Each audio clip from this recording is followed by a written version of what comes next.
Good afternoon and welcome to this week's edition of Entrepreneurship Matters. My name is Alicia Wilson, Vice President for Economic Development for Johns Hopkins University and Johns Hopkins Health System.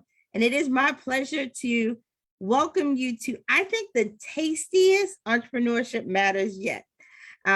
We know that successful businesses, successful entrepreneurs are not built in a day. It takes a long-term commitment, a lot of grit, multiple failures to make it happen. And the two entrepreneurs that I am interviewing today are no different. Let me invite LaShauna and Gerdyn to the screen. I'm going to give you their bios, and then we're going to launch right into the discussion. And you're going to see why I said this is the tastiest edition of Entrepreneurship Matters yet. First, let me introduce you to Gerdyn Mojica of TLG's Empanadas. Gerdyn Mojica is the owner and operator of TLG's Empanadas and Latin Kitchen. His experience in the kitchen started as a freshman in college, working as a grill fry cook at an on-campus student-run late-night restaurant. This is where his passion for food and people started. Since then, he has worked every position in a restaurant until ultimately reaching the level of general manager. The question he has been facing lately is why leave a job that paid very well to start something that you're not sure is going to work out? The answer for him was simple. COVID-19 affected and devastated communities in Baltimore and people, and being one of them, and the number of people growing hungry has only increased. Gerdyn took what he knew, people and food, and put them together to start TLG's, a company with the sole goal, listen to this, of making money to change the community and put a dent in the hunger crisis in Baltimore. 16 years in the industry makes him the ideal type of person to open and operate a food service business. He understands how to build and read a profit and loss and what factors need to be looked at when cost control is an issue. Gerdyn, a pleasure to have you on today. I wish I could have some of the empanadas. I might get I'm going to try to get some after this. That's what I'm doing. That's my agenda for 2:00. Let me also introduce, and LaShauna, you can come on the screen, LaShauna Jones of The Sporty Dog. LaShauna is the co-founder, owner, and operator of Sporty Dog Creations. Now listen to this, a gourmet hot dog restaurant making healthier hot dogs from scratch. I always knew this was possible. You did it. She started her venture into the food industry as a means to provide a business opportunity for her daughter to grow as a prep cook. Prior to Sporty Dog, she started an online magazine called On the Ball Sports in 2007, which captured the athletic talents and successes of young Baltimore athletes. As a former student athlete and coach inspired by Baltimore City School and athletics, she enjoyed and appreciated the values that sports has provided her in development as a young adult and uses it to cultivate the values and cultivate the spirit of team in her work life. For over 20 years, she worked as a human resource consultant for the government in the areas of organizational design, staffing, and classification and compensation. Following her tenure in the government, she decided to leap. We're going to talk about leaping into entrepreneurship full-time. LaShauna is passionate about urban community relations and has also served on several nonprofit boards. She is a graduate of the Morgan State University and currently serves as the president of the Morgan State Entrepreneur Alumni Chapter.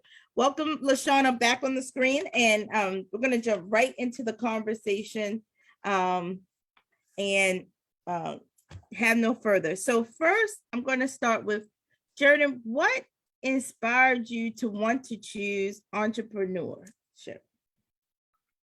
For some people,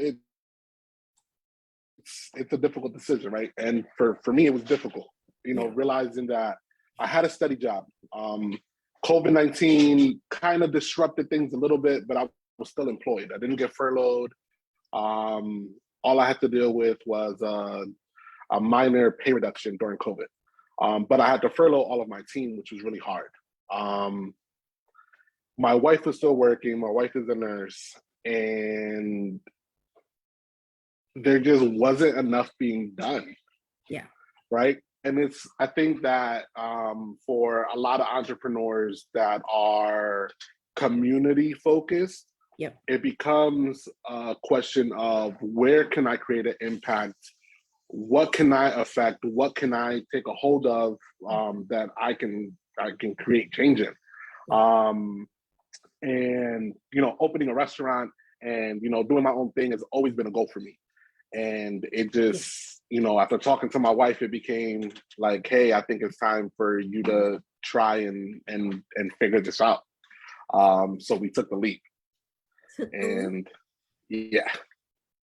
I love it. And I love how both of you talked about leap. LaShauna put it in her bio, leap, and you talked about leap. LaShauna, how about you? What inspired you to want to be an entrepreneur? Well, I kind of always been an entrepreneur. I've always had that spirit. When I was 12, my aunt had a beauty supply store and she wanted to open a snowball stand. So I ran the snowball stand in front of her beauty salon for about 6 or 7 years. And it was just like working that, making money, seeing my aunt make money.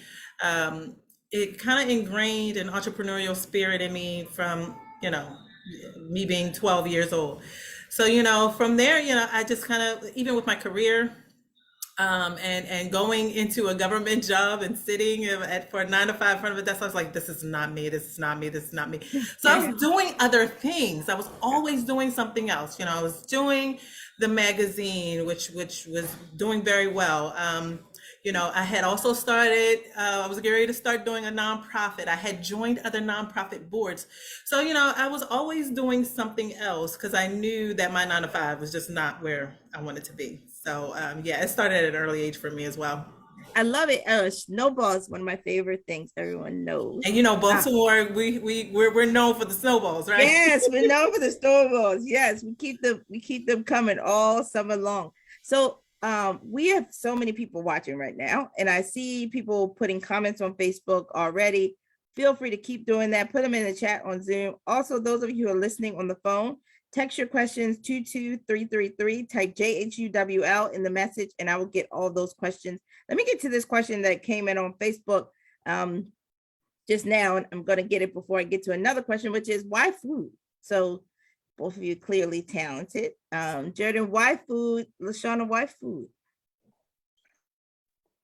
I can go first. Why not food? Why not food? That's right. I think that's the appropriate question. When you think about food and you think about communities, a lot of communities are centered around food. They're centered around dishes. How do you bring a community together? It's usually something to do with food. When you move into a new neighborhood, what do neighbors do? They bring you over a plate of food. They bring you over a dessert or something that you can, munch on while you're fixing up your house or, just getting ready. Food to me is that staple that, defines what a household is, what a community is. And it's one of those things that to me brings family together. Yeah. So why not food? I love it. I love it. Someone told me, there's not a celebration that you can think about that doesn't have a food associated with it. So you're right. Why not food? LaShauna, how about you? Why food? Why healthy gourmet hot dogs?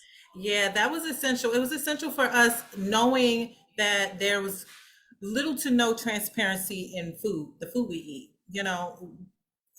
5-6 years ago, there were ingredients, and still now, today, there are ingredients in food that you can't even pronounce. You're like, what is that, right? So we wanted to make sure that our hot dogs were wholesome. They were all natural. So when we jumped into this, and I came to my daughter and I said, look, let's do hot dogs. It's fun. It's easy. I know plenty of people who make good money off of hot dogs. You can pull up when you want to and, not serve when you don't want to. And, we can make it healthier. We can make it different. We can make it customizable. And that brings the engaging and fun aspect of it, because you want to enjoy your food. You don't want to eat food, which is an essential source for human life. And then 10 years down the road, you find out you have an ailment because you've been eating a certain type of food all your life that was affecting your health. So those were the things that we thought was important when we decided to do Sporty Dog Creations, and why we chose food and healthier food at that. I love it. I love it. And I love both of you, that both of those, the foods that you make have a significance to you, right? They are significant in your life. Take us back, okay? So Gerdyn, you say empanadas. That's what we're doing.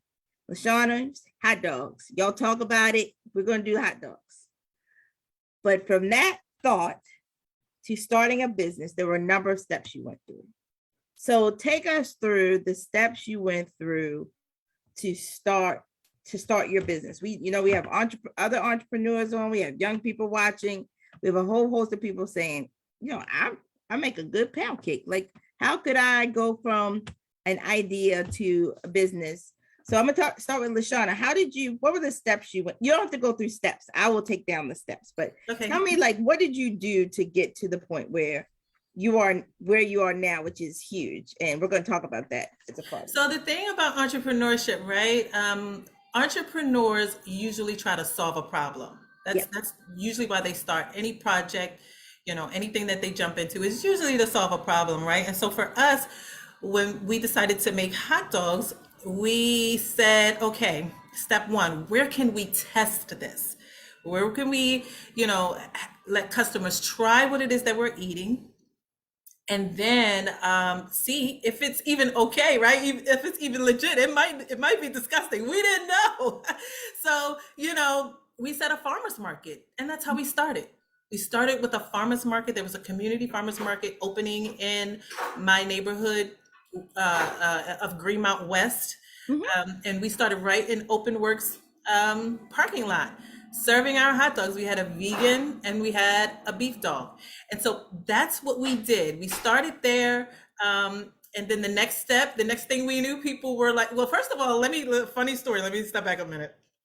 We didn't have our vegan dog on our menu because it was kind of the first time we were doing vegan, and a lot of people weren't doing vegan foods. Yeah. And the response we were getting in early 2017 is that most of the vegan hot dogs that were on the market were disgusting. Yeah. So we were terrified to put our vegan dog on there because we just researched some things, decided to pull together some ingredients. And when people would come, because, near Micah, we were near Micah. And so, there are healthy, conscious eaters there. And when people would come up and say, well, we don't eat, meat. Then we would say, oh, but we got a vegan dog. And they would say, what? Why is that not on your menu? And they would try the vegan dog and they absolutely loved it. So what happened was we began to become known for having vegan dogs first. Wow. Yeah, we have a really big vegan community that eats our hot dogs because we're all natural. It's not like soy-based, which most people do not prefer in their foods. And so, we were known for our hot dogs first. And so from there, people would recommend us to do other things. People would come and say, can we book you for this? Can we book you for that? And the next thing we knew, we were going from our first year from 1 market to 5 markets. So if you think about that process, going into more markets, you're growing your customer base, right? Yeah. So from there, we had even more people coming in and saying, hey, love your hot dogs. Can you do this event? Can you do this wedding? Can you do this catering job? And so that's how we were able to kind of grow our business, is testing it, making sure, we were exposing our foods to a larger population by growing the different markets that we were in, and then finally securing our restaurant space this year. I love it. I love it. And you said there's so many gems that were in what you just said. First of all, you utilize something that is very common in Baltimore, the farmer's market, to almost be like your candy shop, right? You got to test out the pieces of chocolate, the hot dogs, and really then calibrate your business to market demand. Exactly. So you had a captive audience. So that's step one. The utilizing the market share that you had, and then I love how you iterated based on what the market told you, right? So you realized you thought vegan dogs weren't going to be your best seller, ends up, that's what you became known for, and sort of cross. So being open to changing and adapting to what the market told you, really beautiful. Third, word of mouth, best sort of, you can't pay for bad word of mouth. Fourth, you then went from the market to bookings to catering, and then fifth, took advantage of your growth to really think about what's the next iteration. So I really love that. Excellent. 5 steps. Gerdyn, how did you empanadas, idea of empanadas to Teals? All right. So my journey was a little bit more unorthodox, right? So I think that there's a sound that's trending right now on Instagram and TikTok and all of those platforms, where it says, you know, sometimes an entrepreneur just has to come up with an idea and allow God to take the reins. Yes. And you'll figure everything out. Yeah. That's literally the approach that we took. So my wife is very, you know, goal oriented. She's like, hey, you need a process. You need to figure out, you know, like what's step 1, 2, and 3. I'm very like, all right, cool. I'm going to work on 18 things at the same time. Mm-hmm. So for her, it was like, hey, you need to put together a business plan. And I'm like, hey, I need to start selling empanadas to start making some money because I'm no longer working. So I literally like started from my kitchen, like letting friends know, hey, you know, I'm starting an empanada business, place an order. I'll come deliver them to you. You know, delivery is going to be between 4 o'clock and 6 o'clock on Thursday, Friday, and Saturday. And I would spend all week, you know, prepping what I need to do, one-man show. At this time, we also find out that my wife is pregnant, and she realizes that me cooking in the kitchen makes her sick to her stomach. So I'm trying to work while she sleeps. Oh, no. Yeah. So she was like very sensitive to foods when she was pregnant. And you know, she just wasn't able to help. Like she would try to, and it's like, all right, nope, I can't do this. So it was literally like a one-man production, you know, to be able to sell empanadas on Thursday, Friday, and Saturday. And, you know, I took her out for her birthday, and we went to our house over in the Remington area, and we saw the little pop-up spot that they had. So I sent an email like, hey, what do I need to do in order to, you know, like take advantage of this pop-up spot you guys have? Mm-hmm. And somehow my email got picked up by one of the guys working on the Lexington Market project, and I got invited to come to a walkthrough. This is before like there were any walls up. Like literally it's metal frames up on the new Lexington Market building. Like everything's a construction site. There was no pavement down. There was nothing. And I started that journey. This is back in April of last year. Wow. And, you know, it was very quick for me. It was like, you know, God opened the doors where it's like, all right, cool. You're going to be selling these things out of your kitchen, but we need to find you a location because this is going to work. And then they reached out and was like, hey, we know that you're opening a Lexington Market. Do you want to do like a trial run for a couple of weeks at our house? And, you know, we couldn't have been happier with the success that we had at our house. And we were like, all right, cool. So everything that we've been going through, everything we've been dealing with, like it pays off because we were, you know, there's still people hitting me up like, hey, when are you coming back to our house? Like, when are you going to do, you know, another couple weeks? And even actually, I haven't told anyone this story yet, but I went to the bank yesterday, and the teller was like, hey, you're the guy from the empanada spot over at our house. And I was just like, how do you know that was me? But, I love you know, it. my approach to entrepreneurship is a very, you know, like heavily involved.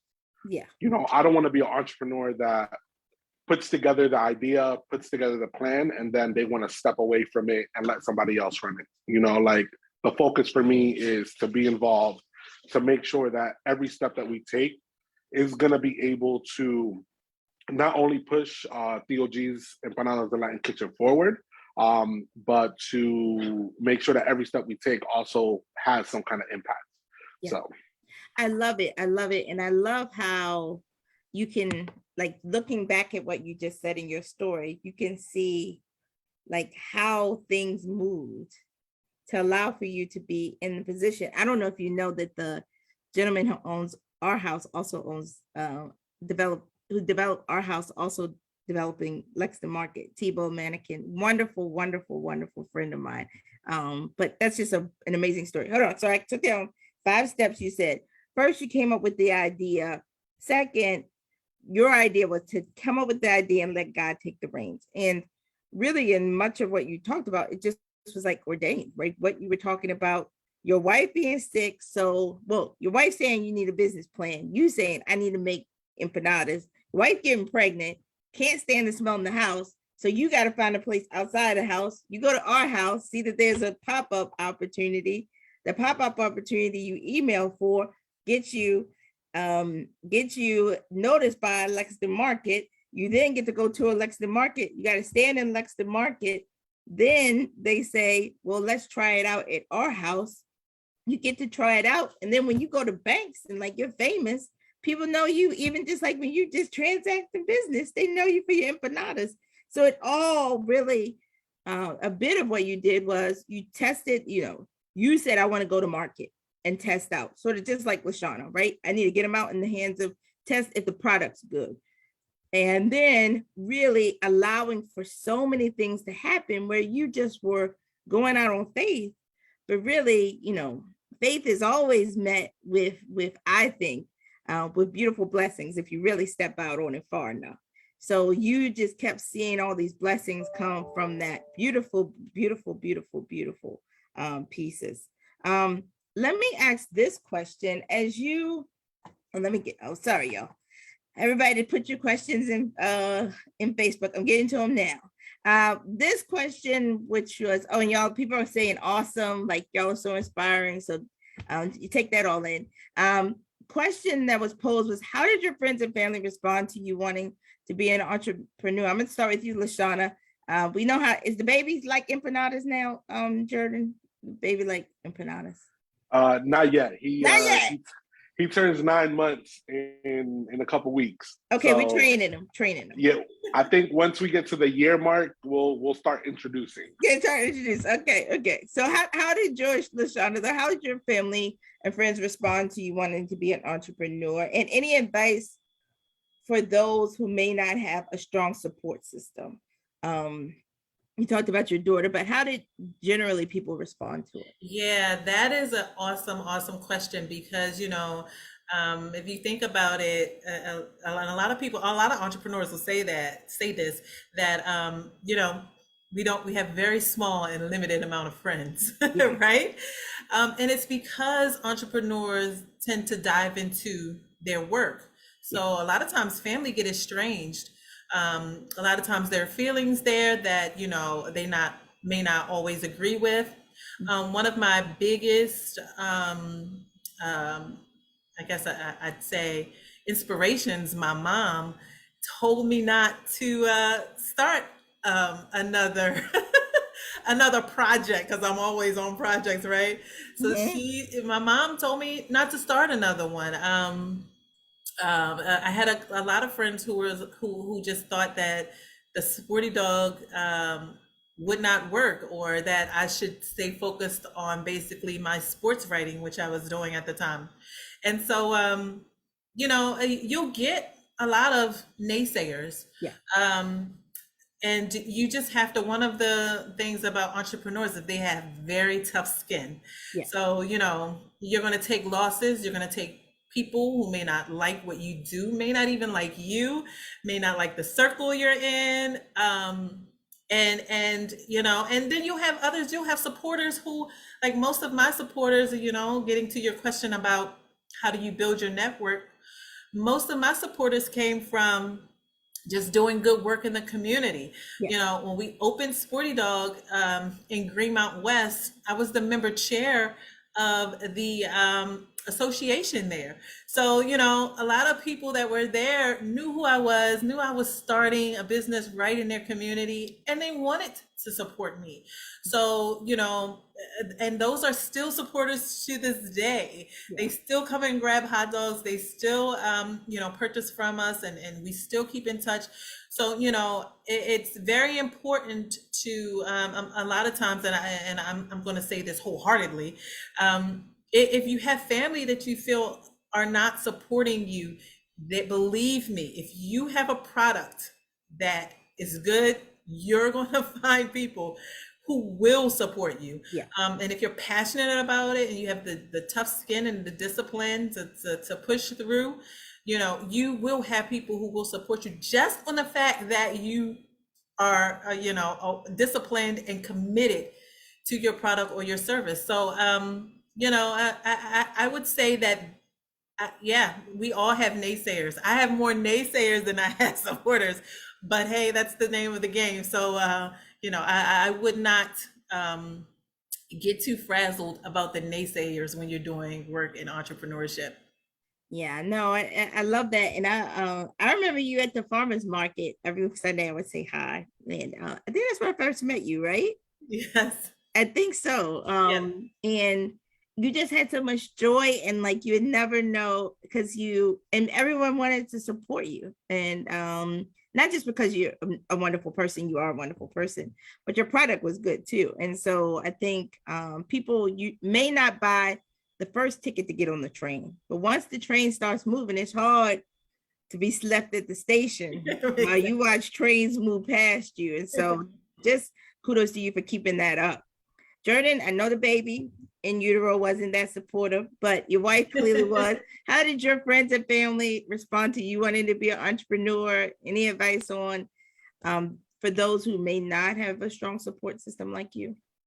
So I think I'm gonna answer the second part of the question first. Sure. So if you don't have people that are supportive, go out and do it anyway. Right? At the end of the day, like, if you have this idea, as long as you put some thought behind it, go out, test it in market, try and see if there's a space for you, right? Because all it is about, can you figure out your niche?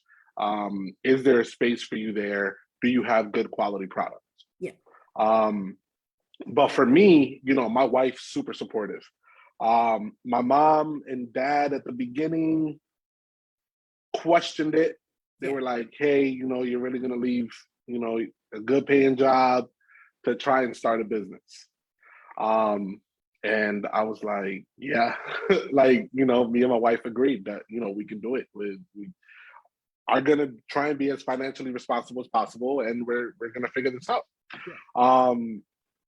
Little by little, as they see, like, oh, this weekend I'm busy, like I can't do anything. Like, I'm sending them pictures of like the empanadas that I'm making.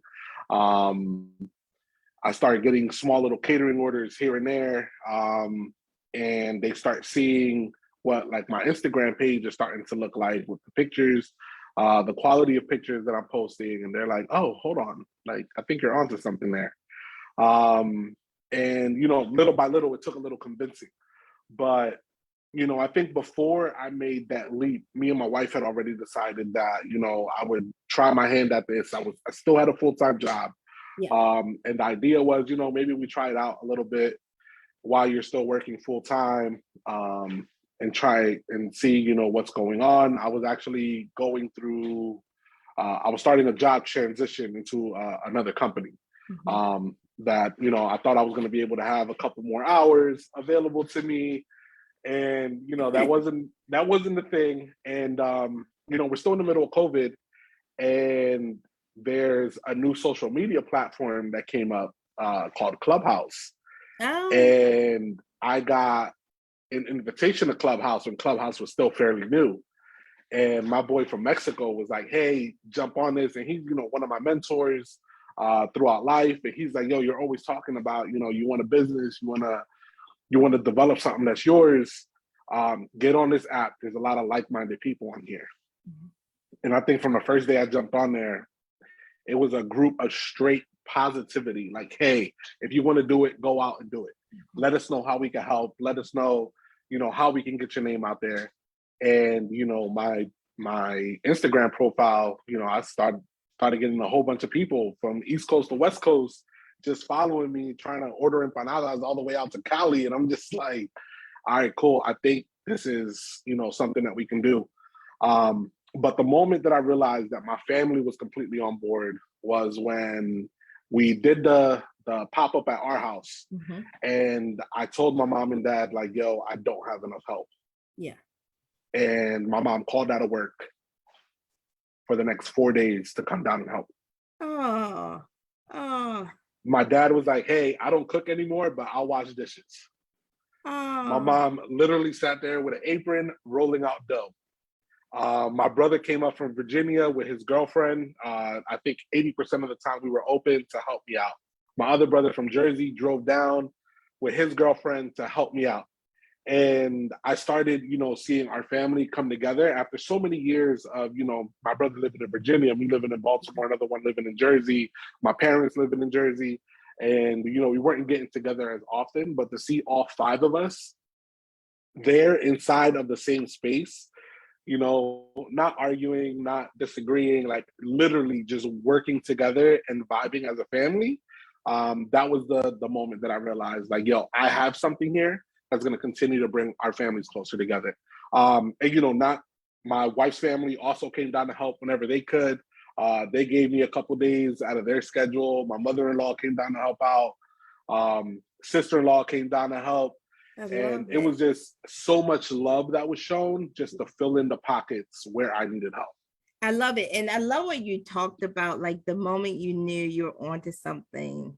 Like I almost got chills when you said your mom took off work and your dad, it's like, I can't cook, but I'm gonna wash dishes. And you see your business be a unifying piece for all of you. And beautiful story. One day there's gonna be a movie. It's gonna be, I can feel it, like Empanadas heal the world, something like that. If you use that title, you gotta pay me. But I love it. Let me ask this question, because you started with this. You talked a little bit about this in your last comment, and it's a question that was posed to us by someone texting in, which is, what's the piece, what's been your experience with mentorship? You talked about Clubhouse. I even forgot about Clubhouse. Don't tell anybody. Forgot about Clubhouse. It really was launched in COVID. But what's been your experience finding a mentor, becoming a mentor? LaShauna, I know you do a lot with mentorship, and also love to hear about like how you've been mentored as a business owner. But Gerdyn, why don't you start us off with just like, what's been your experience? Clearly you have international mentors, Mexico. But how did you find a mentor? Are you a mentor? Can you talk to us a little bit about that? So I don't consider myself a mentor yet. I feel like I haven't reached that level, to understand everything enough to mentor. You went into Bank of America and the teller said, you sold me empanadas and you're not right. Now I go into the teller and she is like, ma'am, your account, your checking and your savings, you have different conversations. So you are a mentor. We're gonna claim that for you. All right. Yeah. I do have friends that are, in the process of establishing their own business. So, they'll call me up and they're like, hey, what do you think about this? And, just run through, the process with them. Like, have you started your LLC? Have you, bought your domain name so that nobody can come up behind you and buy it and then try to sell it back to you for a bigger price tag, like a lot of people were doing on Clubhouse in the early days. Oh, yes. But, it turned into, for me, I've had one really big mentor who is my friend since I was 9th grade of high school. Hector H. Lopez. If I always said that, if my dad wasn't around, then he was a father figure. And he's someone that, I could go months without talking to, and I hit him up and he's, there. Yeah. No matter what. And, he's a social entrepreneur. He owns a company called Next And, you know, he focuses on the next generation of students going into college. And he's been through a lot of the steps that, you know, I was going through. So whenever I'm facing any challenges, he's the person that I really reach out to. But, you know, I'm always looking to other people that, you know, have done the restaurant food service side of things when I don't understand something. And I'm just like, all right, cool. I need to reach out and, you know, really figure out what it is that I need to do. But I'm also someone that can go online and figure out the process for anything. Yeah. I've always just had that mental capacity for things. And, you know, if I can't figure out someone who has done it, I figure out how to do it. Yeah, no, absolutely. Told you we're going to get you signed up for the Goldman Sachs, you and LaShauna, the Goldman Sachs 10,000 Small Business Program. Excellent. Like, I see y'all as like, I want to invest before everybody. Well, the show is airing, but I want to be able to invest when y'all go publicly traded. LaShauna, tell us about your mentoring. How have you been mentored? I know you mentor so many. Talk about that for us. Well, yeah, I'm huge on mentorship. One of the projects that I started before I started Sporty Dog, I did a lot of mentoring of youth. So, you know, I'm pretty familiar with the process, the needs, you know, when you're trying to develop a person, especially in an area that they're unfamiliar with. So for me, going into a business of my own that I had no clue about, right? I'm jumping into the food industry and I'm like, oh my God, you know, like, I don't even like to cook. Like, how did I get here? You don't even like to cook? No, I do not.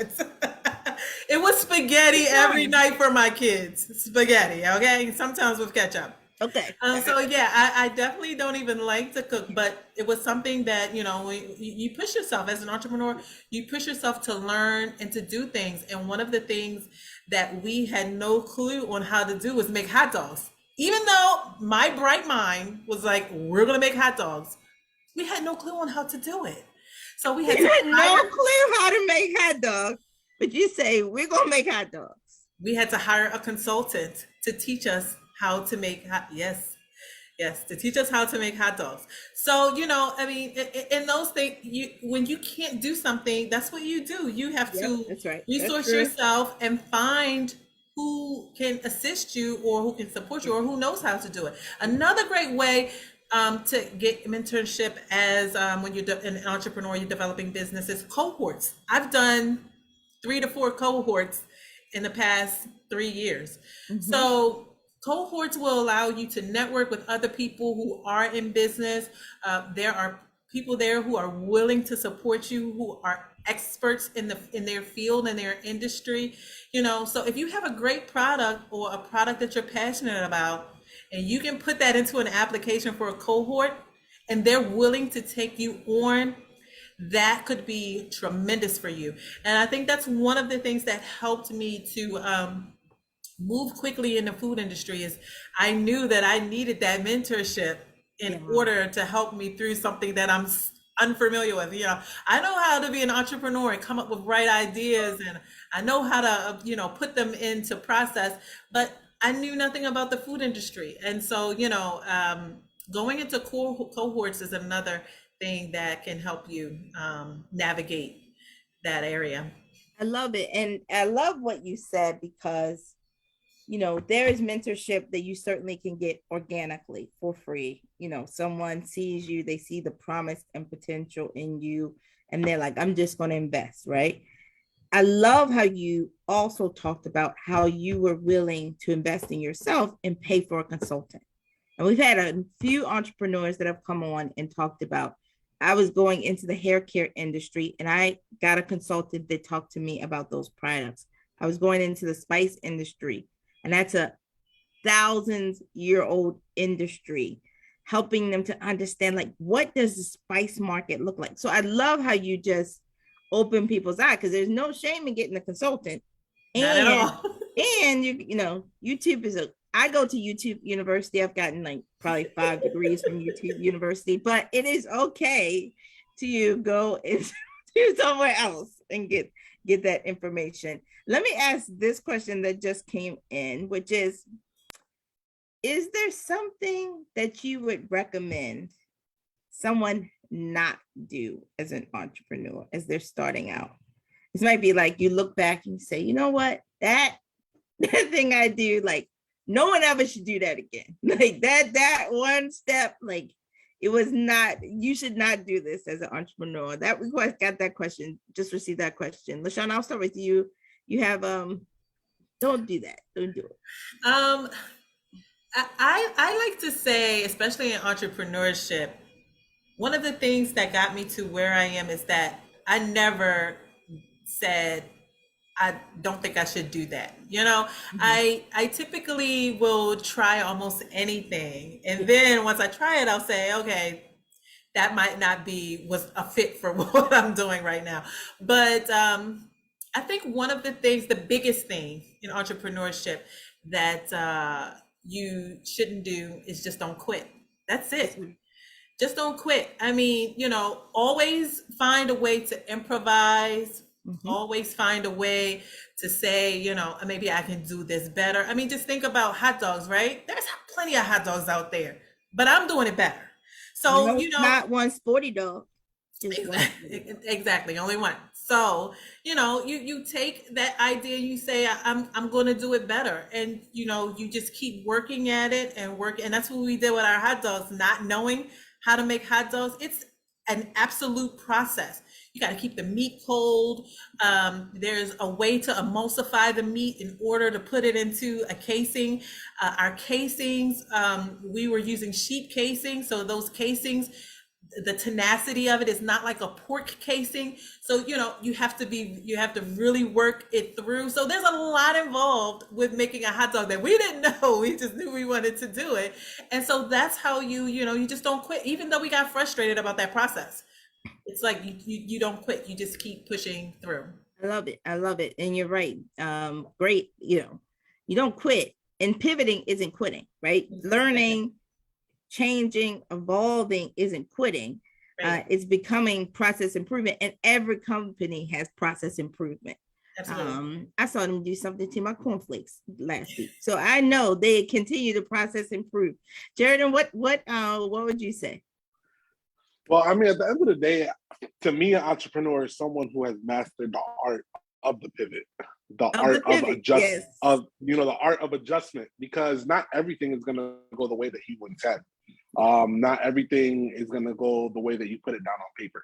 Yeah. So, you know, if there was one thing that I had to recommend to entrepreneurs not to do, is don't tell everyone 100% of your idea. That's right.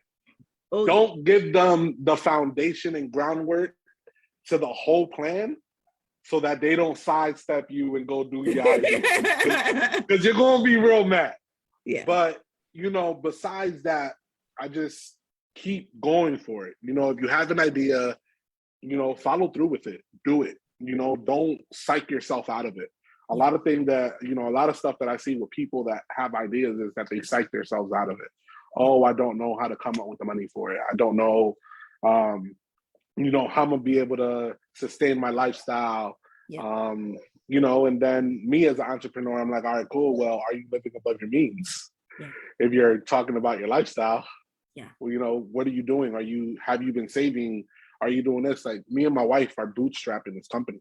Yeah. You know, we didn't have a lot of fun. So a lot of the process for me was, all right, cool. Well, how am I going to be able to find the money for this? Yeah. So yeah, don't psych yourself out. Go out and do it. That's right. And I love what you said. It reminded me of this quote I heard one time that 99% of people don't win the race because they're not in it. Everybody in the race has a chance to win, but if you're not in the race, you don't get to win. And 99% of people won't even get in the race. So I love what you both said on that. I love to piggyback off of something and stay with you, Gerdyn, and then I'm gonna go to LaShauna about money. And how did you seed your company? Like, how did you finance in the beginning? Uh-oh, you sat back. Uh-oh, you just like started shaking. Whoa, that's all right, come. Okay, so how did you see your business? So credit cards, whatever savings we had. My wife let me take it, put it into the company to start. I think we started with initial self-investment of $5,000 just to be able to, buy whatever I needed. Then after that, it turned into Seawall, the company that's developing the new Lexington Market building, partnered with BCL, Baltimore Community Lending. And they had a special program for Lexington Market tenants who needed funding. And I was able to get a loan for $50,000 that was able to pay for all of my equipment. Wow. So that was the biggest one. But a lot of people don't realize that as a new business, there really aren't a lot of options unless you have, a 2-year track history of making money. Yeah. A lot of the programs that go out, a lot of the grant programs and loan programs that are out there, they want to see 2 years of P&Ls and seeing how you're performing before they even consider you. So BCL was a huge, just weight off my shoulders, being able to, take care of my equipment. But then, I still had to come up with another $10,000 in order to even, situate everything with Lexington Market. So it's really just, navigating robbing Peter to pay Paul. So I like how you said that. And I love how you said, you left part of the story out when you told it before. Like, you get to Lexington Market and then you get a loan for $50,000, which is huge. Huge. People don't get equipment loans. That is a very hard loan to get. And so really huge kudos to Baltimore Community Lending for being a part of that. And that's catalytic, right? That is just it's a huge catalyst for business to have the equipment to be able to do things at scale. Huge thing. How about you, LaShauna? How did you finance? Yeah, so we went through a multitude of things. Initially, I put up, coming out of the government, I put up some of my savings, and then we had a family and friends pocket of money that helped us start. And I'm going to tell all of you a very great secret about starting a business. It's not really a secret anymore. The cat's out the bag now because they've been around for about 5 years. But Kiva is a great place to start for small businesses. They will loan you up to $10,000 to start a business. No credit pull. You don't have to have a huge track record. Very simple things you need that most businesses need anyway. And you can go into that process, and they put you, it's kind of like a crowdfunding. They put you on this platform where others can put their money in to support you. And their platform is worldwide. Yeah. So initially, when we started, we took out a Kiva loan for, I believe it was also another $2,500 that we ended up paying back. And that helped us to get the ball rolling. That additional funding from Kiva helped us to get the ball rolling. And even to this day, Kiva still sends me a number of resources to support our business growth in Baltimore. And, it's one of those, again, when you talk about networks and support, because nowadays, it's very hard, like Gerdyn just said, to get a traditional loan if you're just starting. It's not going to happen. Yeah. You have to find other means of getting funding, and crowdfunding is one of the great ways to do it. When we finally moved into this location, we did a share revenue investment crowdfunding. And so we raised $35,000. I didn't get that email. Yeah, we did that back in 2020. We did a shared revenue crowd investment fund. We raised $35,000 through that. And so these are processes that are different from the traditional going into a bank, them pulling down your life history from the time you were born, just to kind of really approve you, where they go off of your business, the people that you know, and they put you on a platform, and you can raise money from your community and others who believe in your product and service. So, that's another way to raise money as well, to get you started in business. Okay, I'm gonna pause right here. I need to make sure you have my email because I know you have my email. And Gerdyn, you too, because when you do this, I need to get in. Someone asked this question: what's a shared revenue investment? Can you give it to us? Okay, great. Not I'm gonna make sure I try to explain this. Okay, all right.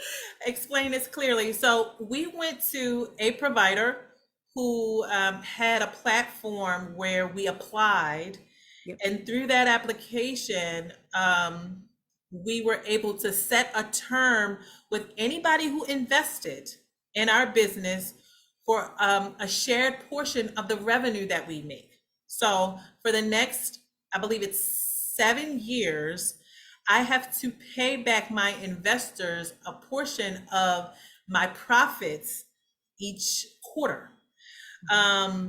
And so it's a very great, it's just an extreme, I mean, and the You're thing like, is that's so great. awesome. They want I know. to And the thing about this is that if you don't make money a period, you don't have to pay back your investors, because most of your investors are people who believe in you anyway. They understand. They're trying to support you. Another second benefit from doing shared revenue investment is now we got 69 investors through that. Now you have 69 additional supporters who want to see you succeed. That's right. So anytime that I have something that I know I want to get out, or I want them to engage in, I make sure that I'm sending this message to my investors so that they're aware of my growth, that I'm keeping them informed, and that I want their continued support as a part of our growth that was Sporty Dog. So those are two great ways: crowdfunding and shared revenue investments. Look them up. There's plenty of, when I started, when I did this 2 years ago, there wasn't that many of them, but I believe there's a few of them out there now that you can look into that will help you get the funding that you need to get started instead of going through a traditional loan. I love it. And for those of you who are like trying to say like, how do you do it? Like LaShauna said, you can Google it.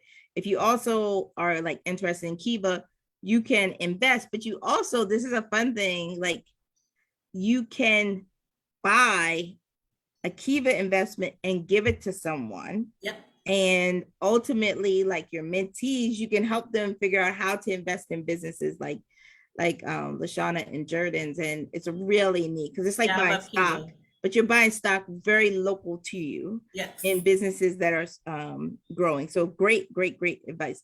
We have confirmed that Oprah is watching. Yes. So, all right. Other than being on Oprah's favorite things, because that's probably the pinnacle. What advice would you give for investors like Oprah, investors like those of us at Johns Hopkins, those of us at the little investors like me, people who could be customers? What's the advice that you would give to us on things that we can do to ensure that businesses like yours exist, thrive, multiply, continue to prosper in our communities? What are things that we should be doing from your vantage point? Gerdyn, I'll start with you and then LaShauna. So for me, I think, for me and TOGs, like we have, a lot of what we do is like our social media presence. Yeah. So for me, it's, making sure that you share us and follow us across our social media platforms. Engage with our posts, and just making sure that you come and you're ready to support whatever we need. I'm going to be restarting my campaign. So I did we have a secondary logo that's not the TOG's logo. I call him our Empanada buddy, and literally, like, my name isn't anywhere on the shirt. It's literally a shirt with an Empanada buddy. And we use that to, pay for whatever we need as a company. So they're posted on our website, www.togsempanadas.com. And it's my way of, raising money for whatever we need to pay for. So right now, we're in the process of hiring and trying to figure out who's going to be joining our team. So all of this, the money that comes in, is going to be allocated to, paying for our employees' training and stuff like that, since, we don't have deep pockets. But, just everybody out there that wants to support, go onto the website and buy a t-shirt. And, Buy a t-shirt with the buddy. With the buddy, Buddy. It can and be there's a made whole like bunch little of, Alicia. I literally have, we have two buddies. We have a girl buddy and a boy buddy. One has a baseball cap, one has a bow. And, there's t-shirts, there's sweatshirts, there's beanie hats. The winter's coming. So there's a whole merch line on there, and you can just buy whatever you want, and just, show us love on social media. Excellent. We're going to make sure all of your .coms and your ats are sent out, and also put in the chat, put on Facebook for everybody to be able to follow you. LaShauna, tell us what, talk to you, Miss Winfrey, other than being on the favorite things, but also all of us, right? So what's your advice to all of us? Yeah, I would say from an investment perspective, like investors know that, oftentimes entrepreneurs need help, they need resources, we're in the nitty gritty of things. We need people who are experts in this and experts in that. And so, like with my investors that I've done through the shared revenue, again, if I have something that I know I need, I'm dropping a message to them like, hey, do you know anybody who can work? Do you know anybody, an accountant? Do you know somebody who can provide legal services that you may be aware of? You want to go to those investors first who already have, investment in your business.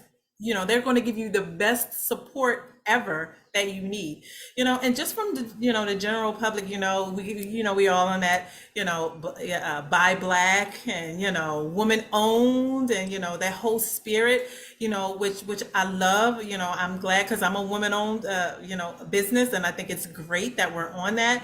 And I think we need to ensure that we're being true to that and, in all that we do, don't just speak about it, but really be true to that in all that you do. Like one of our missions is to ensure that we're hiring other women into the culinary field, which is a field that is challenged for women, by women. So it's something that we wanted to have that social impact to ensure that we're doing.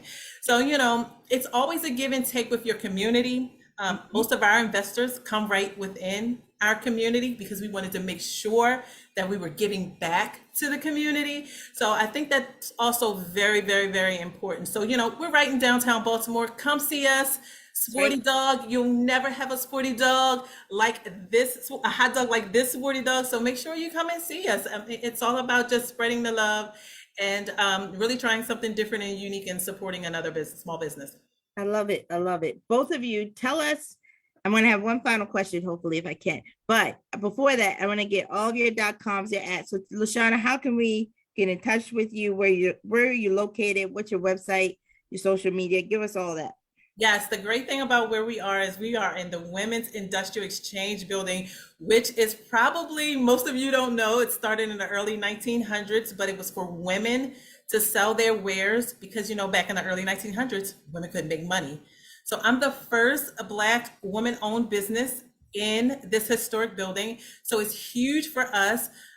We're right on Charles Street in downtown Baltimore. You can find us at www.sportydogcreations.com.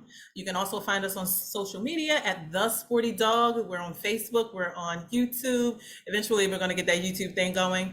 And we're on Twitter and we're on LinkedIn. So The Sporty Dog on all of your social media platforms. And give us your address real quick. 333 North Charles Street. Yes, excellent. Gerdyn, how can we get in contact with you? We know where you're going to be located, Lexington Market, but give us all your socials. So the best way to contact me is through my Instagram. That's going to be at DOG's Empanadas. We do have a Twitter at DOG's Empanadas. Our website, www.dogsempanadas.com. And we have a YouTube page that has no videos right now. And yeah, we're also on Clubhouse if you want to follow us.